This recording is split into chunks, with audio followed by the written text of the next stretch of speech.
ইয়াতুল ওযু।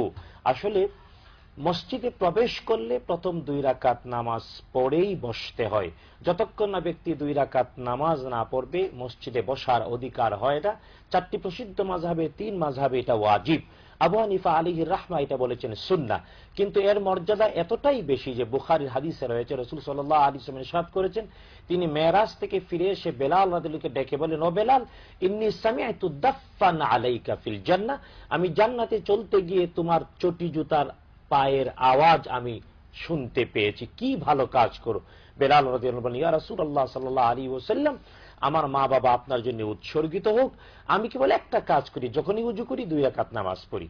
তো আসলে মসজিদে প্রথম ঢোকার পর যে 2 রাকাত নামাজ, তারও যেমন অতি গুরুত্ব, ওযু করার পর 2 রাকাত নামাজ এটারও অতি বেশি গুরুত্ব রয়েছে।